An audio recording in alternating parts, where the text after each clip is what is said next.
और उत्तर प्रदेश में तो विपक्षी गठबंधन ने कमाल ही कर दिया। कांग्रेस और समाजवादी पार्टी ने मिलकर उत्तर प्रदेश की 80 में 43 लोकसभा सीटों पर जीत दर्ज कर ली। इस प्रचंड जीत में राज्य के पूर्व मुख्यमंत्री मुलायम परिवार का जलवा भी देखने को मिला।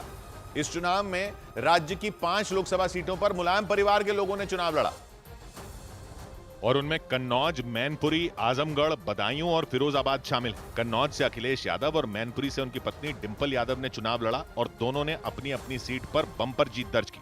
लेकिन समर्थकों के विरोध की वजह से ऐन वक्त पर अखिलेश यादव ने कन्नौज से चुनावी मैदान में उतरने का फैसला किया था।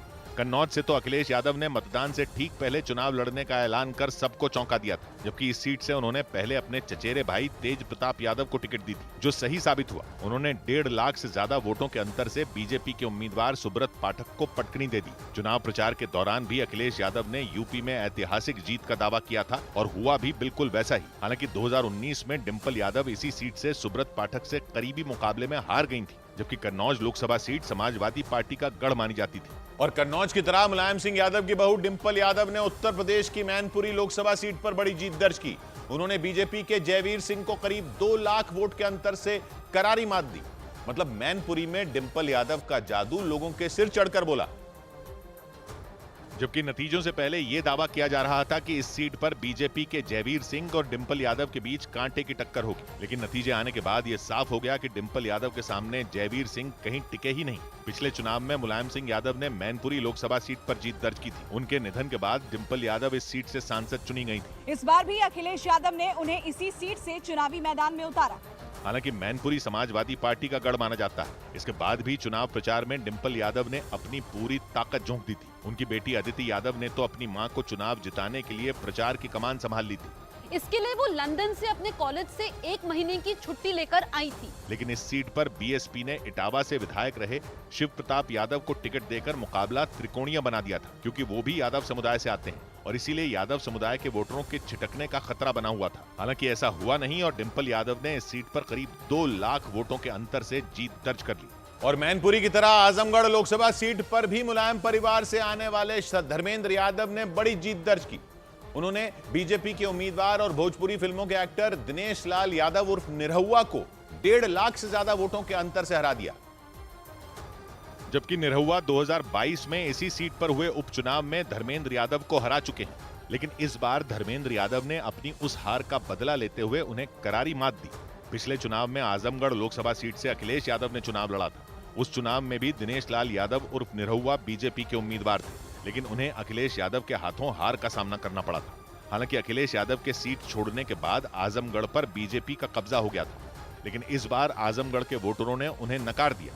समाजवादी पार्टी का गढ़ मानी जाने वाली इस सीट पर यादव समुदाय और मुस्लिम समुदाय की अच्छी खासी आबादी है। चुनावी जानकार मानते हैं कि इन दोनों समुदाय के वोटर्स ने धर्मेंद्र यादव के पक्ष में एक मुश्त वोट डाले।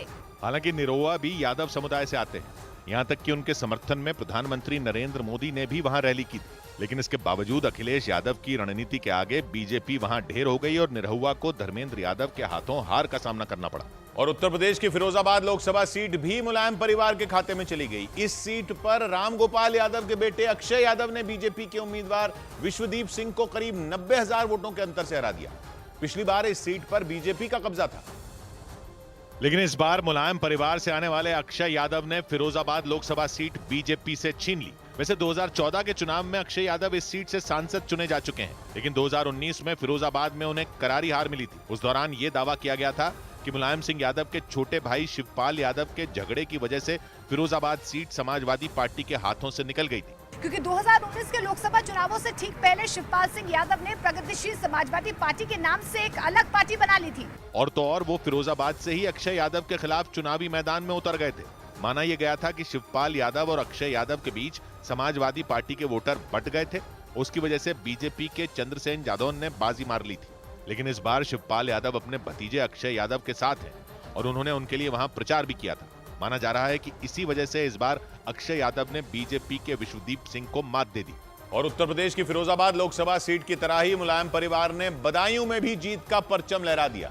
मतलब बदायूं लोकसभा सीट भी समाजवादी पार्टी ने अपनी झोली में डाल ली। इस सीट से शिवपाल यादव के बेटे आदित्य यादव पहली बार चुनावी मैदान में उतरे थे। हालांकि उनसे पहले समाजवादी पार्टी ने उनके पिता शिवपाल यादव को बदायूं से पार्टी का उम्मीदवार बनाया था, लेकिन बाद में अखिलेश यादव ने शिवपाल यादव की जगह उनके बेटे आदित्य यादव को चुनावी मैदान में उतार दिया था, लेकिन उन्हें बीजेपी की उम्मीदवार संघमित्र मौर्य ने हरा दिया था। लेकिन इस बार बीजेपी ने उनकी टिकट काट दी थी। टिकट कटने के बाद बदायूं में एक सभा के दौरान संघमित्र मौर्य की आंखों से आंसू तक छलक उठे थे, क्योंकि बीजेपी ने बदायूं लोकसभा सीट से उनकी जगह दुर्विजय सिंह शाक्य को उतार दिया था। लेकिन समाजवादी पार्टी की तगड़ी रणनीति के आगे बीजेपी का बदायूं में हर दांव फेल साबित हुआ। हालांकि चुनावी जानकार बदायूं लोकसभा सीट पर बीजेपी का पलड़ा भारी बता रहे थे, लेकिन पहली बार लोकसभा का चुनाव लड़ रहे आदित्य यादव बीजेपी के दुर्विजय सिंह शाक्य पर भारी पड़ गए।